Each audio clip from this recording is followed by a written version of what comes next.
Shalom, shalom mtu wa Mungu. Bwana asifiwe sana. Leo tena tuangalie historia ya Biblia. Lakini sasa leo nataka tuangalie wafalme wawili. Kuna mfalme wa Yuda ambaye alikuwa ni Yehoshafati na mfalme wa Israeli ambaye alikuwa anaitwa Ahabu.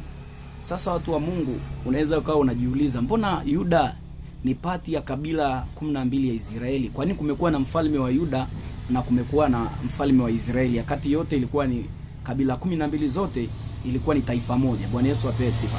Sasa kama unasoma Biblia, labda nikupe tu throwback kidogo, yani nikupe mambo kidogo ambayo yalipita kidogo, nikuchambulie kidogo kwa sio kwa kina sana, ila kidogo sana.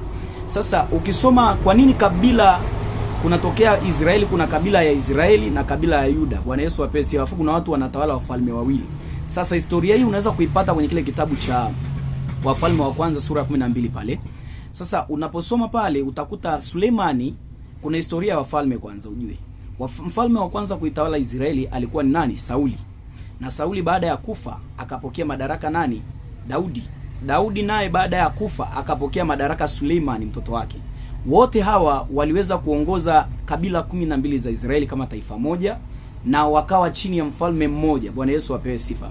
Shida ikaanza kutokea pale ambapo Sulemani alipokufa akamwachia madaraka yake mtoto wake anaitwa Rehoboam. Sasa unatakiwa kutofautisha kati ya Rehoboam na Yeroboam. Bwana Yesu apewe sifa. Sasa wakati huo Rehoboam amechukua madaraka kutoka kwa baba yake Sulemani, yeye akatawala kama mfalme katika Israeli. Nchi ilikuwa pamoja. Lakini Biblia inasema Yeroboam alikuwa amekimbilia Misri kwa sababu wakati wa Sulemani, kama mnasoma historia hapa mnajua. Sasa aliposikia Rehoboam amechukua madaraka, Rehoboam akamuita kutoka kule Misri akamwambia wamjie. Basi Yeroboam akatoka Misri akaja kwa mfalme Rehoboam. Na walipokuja wakamwenda kumwambia mfalme, tunakusihi utupunguzie kongwa la utumwa ambao tunatumikishwa kwalo. Bwana Yesu apewe sifa. Maanake Sulemani alipomwasi Mungu alitumikisha wana wa Israeli kwa kodi kubwa. Watu walifanya kazi kwa unyanyasaji mkubwa.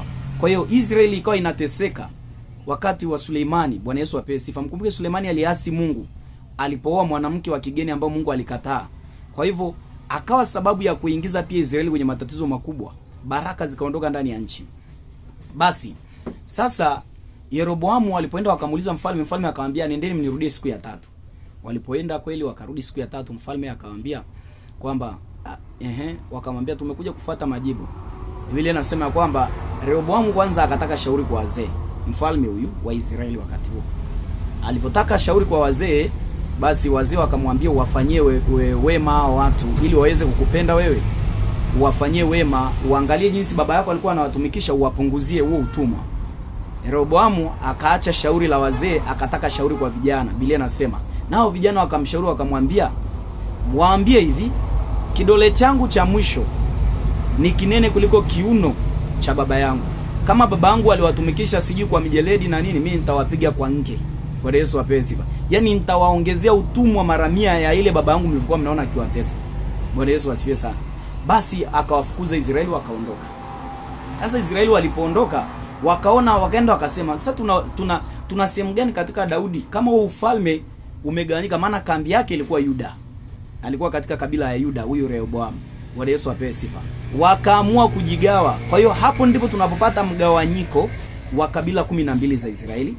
Sasa Rehoboam akabaki na makabila haya mawili ambayo ni Yuda na Benyamini, ndo akawa ameyatawala yeye kama mfalme. Na huku Yeroboam watu walipoona kwamba utumwa umekuwa mkali, wanatumikishwa sana na huo ufalme, na wanatumikishwa, kodi imekuwa kubwa, maisha magumu, wakaasi. Biblia inasema wakaasi, ile 12 mstari wa 19 pale anazungumza wakaasi hata leo. Kwa hivyo wale kabila 10 za Israeli zikaasi, zikajitenga, zikaamua kumfanya Yeroboamu awe mfalme juu yao. Kwa hivyo Yeroboamu akatawala Israeli na Rehoboamu akatawala falme hizi, akatawala kabila hizi mbili ambayo ni Yuda na Benyamini. Kwa hiyo kukawa kuna wafalme wawili. Na hapo ndo tumepata sasa kwa nini wafalme wawili wanatawala ndani ya nchi moja. Bwana Yesu apewe sifa. Na ndo hapo tunapokuja kumpata nani? Ahabu. Kwa hivyo Yeroboamu naye akatenda mabaya yake, akaenda akawaletea wana wa Israeli sanamu, baada ya kujua kwamba watu wakienda Yuda na Yerusalemu kwenda kuabudu, wataacha kumsikiliza yeye, watamrudia Mungu. Kwa hiyo sasa alichoamua yeye kufanya, akatengeneza sanamu mbili, moja akaiweka Dani na moja akaiweka kwenye kabila moja la Israeli pale, akawazuia watu wasipande Yerusalemu kuabudu. Kwa hivyo jambo hilo likawa chukizo kwa Mungu. Kile kizazi Mungu alikasirika sana, kwa sababu akawaambia wana wa Israeli, hii ndio miungu yenu iliyowatoa Misri. Kwa hiyo watu wakaanza kuiabudu kutoka Dani mpaka huko na nini, kwenye hiyo kabila nyingine ambazo waliweka mipakani hapo. Basi wale watu wakaanza kuabudu, hawakwenda tena Yerusalemu, kwa sababu aliona anaweza akanyang'anywa ufalme wake. Bwana Yesu apewe sifa. Sasa hawa wafalme ndio unakuja kumuona anatokea huko Ahabu katika ufalme ule wa nini, wa Israeli. Na Ahabu, mkumbuke, naye akaoa mwanamke wa Kifilisti ambao Mungu naye alikataa. Sasa Ahabu alipooa mwanamke wa Kifilisti ambaye ni Yezebeli, akamwasi Mungu, naye akaendeleza kufanya ibada zile za Kibaali. Wakamwasi Mungu totally and complete. Mungu akakasirika juu ya Israeli. Bwana Yesu apewe sifa. Unaona hii? Sasa ndo nataka nikulete kwenye hichi kitabu cha Wafalme wa Kwanza, sura ile ya 22. Kuanzia hapo ndio tunapata historia ya wafalme wawili hapo, ambaye ni Yoshafati pamoja na Ahabu. Wafalme wa Kwanza sura ya 22 hapo. Nimekupa tu kama introduction. Sasa tuendelee. Biblia inasema, wakakaa miaka 3 pasipo na vita kati ya Sham na Israeli. Ikawa mwaka wa 3, Yoshafati mfalme wa Yuda akamshukia mfalme wa Israeli. Sasa mkumbuke hawa wafalme tayari walishapita, kati ya wafalme yule Rehoboamu pamoja na Yeroboamu. Hawa ni wale ambao wameendelea kwenye kile kizazi, sasa wakapokea ufalme, kwa sababu ufalme unafuata ufalme. Bwana Yesu apewe sifa. Sasa hao wafalme wawili ambao leo naenda kuwazungumzia kati ya Yoshafati pamoja na Ahabu, Biblia inasema wao walikaa miaka 3 bila vita. Kisha Yoshafati akatoka Yuda akamwendea mfalme wa Israeli ambaye ni Ahabu. Bwana Yesu apewe sifa. Mfalme wa Israeli akamwambia watumishi wake, je, hamjui Ramoth Gileadi ni yetu? Nasi tumenyamaza tusitwae mkononi mwa mfalme wa Sham. Hawa sasa wanapanga vita ili kwenda kupigana na Sham. Mkumbuke Sham ni Misri iko. Bwana Yesu apewe sifa. Akamwambia Yoshafati, je, utakwenda nami upigane Ramoth Gileadi? Yoshafati akamwambia mfalme wa Israeli, mimi ni kama wewe na watu wangu ni kama wako na farasi zangu ni kama farasi zako. Sasa mfalme Ahabu anamuomba Yoshafati mfalme wa Yuda waende vitani, akamsapoti katika vita ya kuichukua nchi ya nini? Kuichukua Sham. Yoshafati akamwambia mfalme wa Israeli, uulize na kusii kwa neno la Bwana. Sasa ukumbuke Yoshafati mfalme wa Yuda kidogo wao walikuwa na hofu ya Mungu, maana sheria ya Mungu bado ilikuwa inaabudiwa katika kabila zile mbili ambao ni Benjamin na Yuda. Bwana Yesu apewe sifa.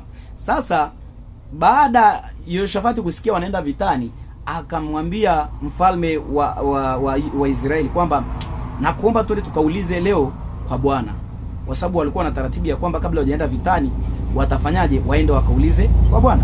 Basi mstari wa 6 pale, mstari wa 6 akamwambia, mstari wa 6, ndipo mfalme wa Israeli akawakusanya pamoja manabii kama watu 400, akawaambia, je, niende juu ya Ramoth Gileadi kuupiga vita au ni nyamazi? Wakasema, kwea, kwa kuwa Bwana atautia mkononi mwa mfalme. Sasa ushawishi wa Yoshafati amemshawishi mfalme wa Ahabu au mfalme wa Israeli kwamba akaulize kwa Bwana, ili atakapouliza kwa Bwana wajue mpata ruhusa ya kwenda kupigana. Vile nasema Yoshafati akakusanya manabii 400. Na mkumbuke Mungu alishapa kwa sababu ya Ahabu, akataka asema atamuua Ahabu, lakini alikuwa anatafuta ni njia gani na jinsi gani nitamweza kumuua Ahabu, kwa sababu Ahabu tayari alishapoteza Israeli kabila 10 zile ambazo anazitawala. Bwana Yesu apewe sifa, yeye na mke wake. Sasa alipouliza akaita manabii 400. Sasa ukumbuke hawa manabii wote 400 hawa wanatabiri kitu kimoja, wanamwambia nenda kwa Ramoth Gileadi ni yako. Bwana Yesu apewe sifa. Yoshafati bado hajaamini. Mstari wa 7, lakini Yoshafati akasema, je, hayupo hapa nabii wa Bwana tena ili tumuulize yeye? Pamoja manabii 400 wote wametabiri kitu kimoja. Yoshafati amini sasa. Kwani hakuna nabii mwingine yoyote ambaye tumuulize? Just imagine manabii 400 wameongea the same thing. Bwana Yesu apewe sifa. Lakini yeye Yoshafati hataki kuamini wala kukubali hilo. Bwana Yesu asifiwe sana. Unajua jinsi gani watu wa Mungu wenye hofu ya Mungu hawawezi kupotea kabisa kwenye ramani ya kimungu. Bwana Yesu asifiwe sana. Basi mfalme wa Israeli akamwambia Yoshafati, yupo mtu mmoja ambaye tungeweza kumuuliza Bwana kwa yeye, yaani Mikaya mwana wa Imla, lakini namchukia kwa sababu hanibashirii mema ila mabaya. Yoshafati akasema, la, mfalme asiseme hivi. Sasa alipochanganua mfalme wa Israeli akagundua kwamba kuna mtu mmoja yeye anakuwa kinyume na mambo yake. Kila anapomtabiria anamtabiriaje mema, anamtabiriaga tu mabaya, wewe utakufa hivyo. Yaani kama wakati huu, nyakati hizi ambao hatutaki kwenda kwenye makanisa yanayotuonya. Tunataka kwenda kwenye makanisa ya miujiza tu. Tunapoambiwa tutapokea gari, tutaishi maisha mazuri pasipo kuonywa juu ya dhambi zetu. Sasa huyu mfalme akawa anamchukia Mikaya, maana nabii wa Mungu wa kweli amepewa kuonya, kubariki pia. Kazi ya nabii au Mungu mwenyewe kazi yake ni moja tu, atakuonya katika mabaya na kukubariki pia ukienda sawa sawa. Bwana Yesu apewe sifa. Na mfalme wa Israeli, sasa huyu nabii Mikaya yeye yuko kinyume na manabii 400. Sikiliza. Ndio maana nawaambia watu wa Mungu siku zote, wewe ukiwa umeokoka, jua umeokoka wewe na nafsi yako, sio wewe na watu. Sio wewe na pasta wako, sio wewe na nabii wako, umeokoka wewe. Fuata kile ambacho Mungu anataka, utafanikiwa. Bwana Yesu apewe sifa. Mstari wa 9. Ndipo mfalme wa Israeli akamwita akida, akamwambia, niletee hima Mikaya mwana wa Imla. Basi mfalme wa Israeli, Yoshafati mfalme wa Yuda, walikuwa wakikaa kila mtu katika kiti chake cha enzi, wamevaa mavazi yao katika sakafu langoni pa Samaria, na manabii wote wakifanya unabii mbele yao. Kwa hivyo wao wamekaa zao kwenye viti vyao vya enzi, wanasikiliza unabii. Basi akatumwa akida mmoja aende akamlete nani? Akamlete Mikaya huyo nabii ambaye yeye ambashiriaji mema kabisa Ahabu. Mstari wa 11 anasema, naye Zedekia mwana wa Kenaana akajifanyia pembe ya chuma, akasema, Bwana asema hivi, kwa hizo utawasukuma Washami hata waharibike. Na manabii wote wakasema hivyo, na unabii wakasema, kwea Ramoth Gileadi ukafanikiwe, kwa kuwa Bwana ameutia mkononi mwa mfalme. Sasa huyu Zedekia yeye ndio ameamua kujifanya kabisa yeye ni nabii mkuu, akatengeneza mpaka pembe ya chuma, akatabiri akimwambia mfalme wa Yuda. Na leo ndio mjue kwamba kuna watumishi machawa katika nchi hii. Kuna watumishi ambao hawezi kuona mabaya hata ya serikali wakakemea. Kuna watumishi ambao hawezi kuona mabaya ya washirika wao wakakemea, kwa sababu wanategemea kupata vitu kwao, kwa sababu wanategemea kuishi kupitia wao. Hawawezi kukemea mabaya, hawawezi kuona mabaya yanaendelea ndani ya nchi wakakemea. Hao watu wanafananishwa na hao manabii 400 waliokuwa wanatabiri mbele ya mfalme wa Israeli na mfalme wa Yuda Yoshafati. Bwana Yesu asifiwe sana. Sasa wakamtia moyo sana huyo nabii, huyo mfalme, wakamwambia aende. Basi yule mjumbe aliyekwenda kumuita Mikaya, mstari wa 13, akamwambia akasema, angalia sasa maneno ya manabii wa kinywa kimoja, kwa kinywa kimoja usema mema kwa mfalme. Neno lako na liwe na kusii kama neno mojawapo wao wakisema mema. Sasa walivyoenda kumchukua njiani, wanajaribu kumwambia Mikaya, tabiri kama manabii wengine 400 walivyotabiri, usiwe kinyume. Bwana Yesu apewe sifa. Mikaya akasema, kama Bwana ishivyo, neno lile Bwana aniambialo ndilo nitakalolinena. Mikaya anamwambia yule akida kwamba hivi, mimi sitatabiri kama watu wanavyotaka nitabiri, nitatabiri kama Bwana atakavyosema na mimi. Watu wa Mungu leo hii mnaona watu hata kwenye mabaya bado wanasema kuna mema. Kitabu cha Yeremia kinasema manabii wametabiri uongo ambao mimi Mungu sikuwatuma. Wanawatangazia watu amani wakati kuna tauni, wakati kuna upanga watu wanaambiwa kuna amani. Bwana Yesu apewe sifa. Wakati kuna vifo, wakati watu wanapitia taabu, watu wanaambiwa ni amani. Watu wa Mungu lazima ujifunze kuwa tofauti. Usiwe kwa sababu unaona manabii ni maarufu, wamejulikana sana mitandaoni, ukawaamini kuliko hata wale manabii ambao hawajulikani. Bwana Yesu apewe sifa. Hapa ndipo usome neno la Mungu na ufahamu. Ujue kile kinachofuatwa na wengi sio kwamba kimechaguliwa na Mungu. Watu wa Mungu mjue ya kwamba sio kwamba manabii kama Isaya, yakina Ezekieli, yakina Yeremia, sio kwamba wao ndio walikuwa tu wanatoa unabii. Manabii walikuwa wengi. watumishi wa Mungu walikuwa wengi, walikuwa wanatoa unabii sahihi. Ni vile hawakuandikwa sana kwenye Biblia, lakini walikuwa wengi sana. Lakini kwa sababu ya umaarufu leo watu wanapotea, wanakimbilia makanisa ambao wanapewa uhuru wa maisha yao. Wanapewa uhuru wa kuvaa, wanapewa uhuru wa kutenda dhambi. Bwana Yesu apewe sifa. Sasa tuendelee. Biblia inasema hivi: na alipokuja kwa mfalme, alimwambia, je, Mikaya, tuende Ramoth Gileadi kupiga vita au tunyamaze? Akamwambia, kwea ukafanikiwe, kwa kuwa Bwana atautia mkononi mwa mfalme. Mfalme akamwambia, mara ngapi nikuapishe usiniambie neno ila yaliyo kweli kwa jina la Bwana? Haya, mfalme wa Israeli anamuuliza tena. Sasa ameona kabisa huu ni uongo. Tangu lini Mikaya akawa pamoja na manabii wengine? Kwa hiyo akajua huu ni uongo. Hebu niambie ukweli. Akamwambia hivi, mstari wa 18, wa 17. Akasema, na aliwaona Israeli wote wametawanyika mlimani kama kondoo wasio na mchungaji. Bwana akasema, hawa hawana bwana, na warudi kila mtu nyumbani kwake kwa amani. Mfalme wa Israeli akamwambia Yoshafati, je, sikukwambia hata nibashiria mema ila mabaya? Unaona? Amempa tu tafsiri ya kwamba akimuonyesha hiyo vita anayoendea hata shinda. Akamwambia, nimeona Israeli wametawanyika wakiwa kama kondoo wasiokuwa na mchungaji. Maana yake nini? Maana yake hawana mtawala, hawana mfalme juu yao. Ndipo unaona mfalme wa Israeli anamwambia Yoshafati, anamwambia, si nilikwambia huyu mtu kawaida yake hawezi kunitabiria mema hata siku moja, ni mabaya tu. Mikaya akasema, mstari wa 20 pale, Bwana akasema, ni nani atakayemdanganya Ahabu ili akoe Ramoth Gileadi akaanguke? Basi huyu akasema hivi na huyu hivi. Akatoka pepo akasimama mbele za Bwana akasema, mimi nitamdanganya. Bwana akamwambia, kwa jinsi gani? Akasema, nitaondoka na kuwa pepo wa uongo kinywani mwa manabii wake wote.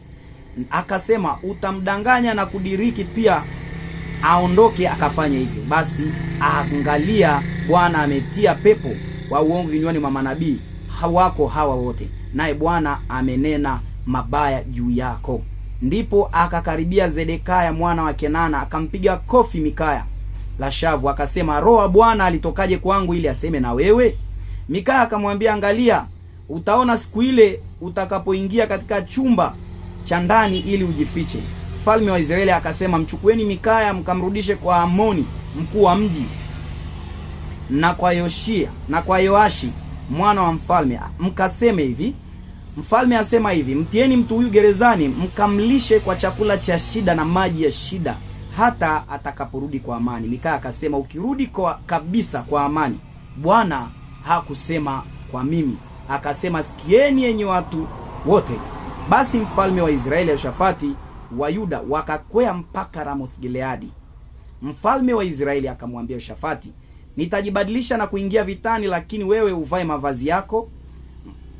Mfalme wa Israeli akajibadilisha akaingia vitani. Basi mfalme wa Ashamu alikuwa amewaamuru wakuu wa magari yake 32 akisema, msipigane na mdogo wala mkuu, ila mfalme wa Israeli peke yake. Ikawa wakuu wa magari walipomwona Yoshafati wakasema, huyo ndiye. Israeli wakageuka juu yake wakampiga. Akasema, huyo ni mfalme wa Israeli. Wakampiga, naye Yoshafati akapiga kelele.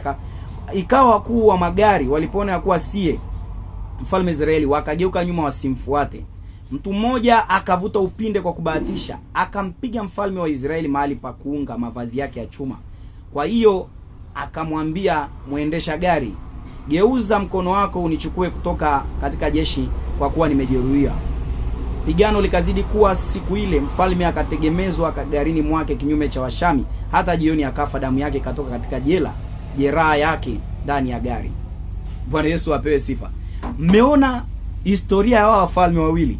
Sasa baada ya kubashiriwa kwamba hata akienda vitani hata shinda, akakasirika kwa sababu anajua Mikaya nabii wa Mungu amtabiriaji mema.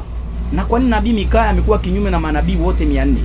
Basi alichoamua yeye akasema, mchukueni kamfungeni, mwekeni gerezani, mumlishe kwa tabu hata nitakaporudi kwa amani. Mikaya akamwambia, ikiwa utarudi kwa amani, mimi Bwana kuniita. Bwana Yesu apewe, wala Mungu akusema na mimi.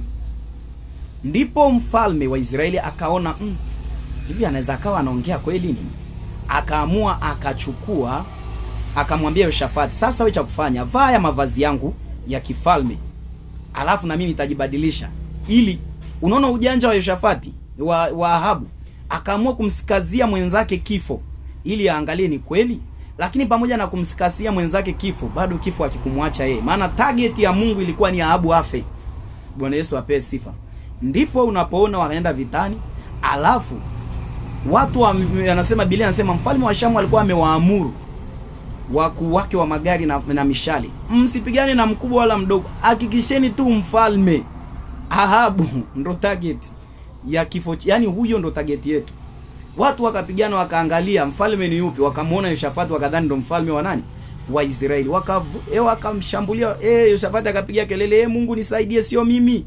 Wakasema kumbe sio wewe, wakaachana naye. Biblia inasema mtu mmoja akavuta upinde wake kwa kubahatisha, akampiga Ahabu katikati ya muunganiko wa mavazi yake ya chuma. Alikuwa amevaa mavazi ya chuma, lakini kwenye zile jointi mshale ukapenya na ukamjeruhi, kisha ndo ikawa mauti yake. Bwana Yesu apewe sifa. Kwa hivyo maneno ya manabii 400 hayakutimia, lakini neno moja la mtumishi wa Mungu Mikaya likatimia. Paka Zedekaya anauliza kwamba roho wa Mungu ametokaje ndani yako akaja kusema na wewe, kwamba kwa nini wewe kinyume na sisi.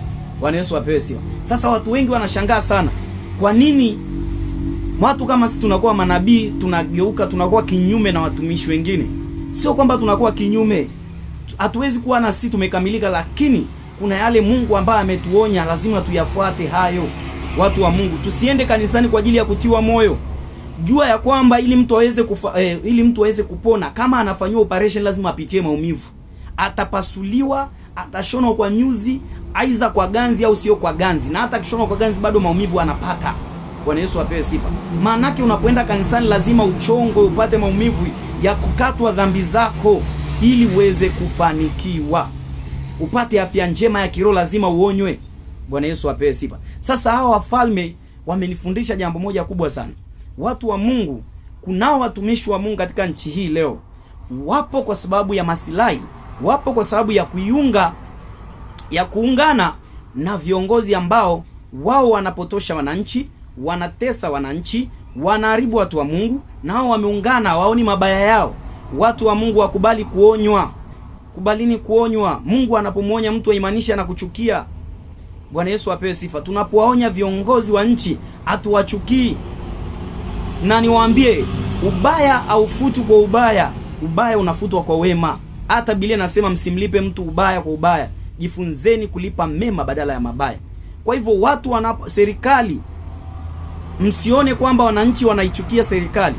Ni kwa sababu kuna mema mjayafanya, lakini mkifanya mema mjue serikali wananchi watakuwa pamoja na nini. Lakini mnavyozidi kutenda mabaya, watu wanapotea, watu wanatekwa, watu wanakufa pasipokuonekana, usipotafuta ushahidi. Watu wa Mungu wanakosa imani na nyie. Bwana Yesu apewe sifa. Lakini imani za viongozi mnaweza kumkarudisha kwa kutenda mema. Mungu awabariki sana.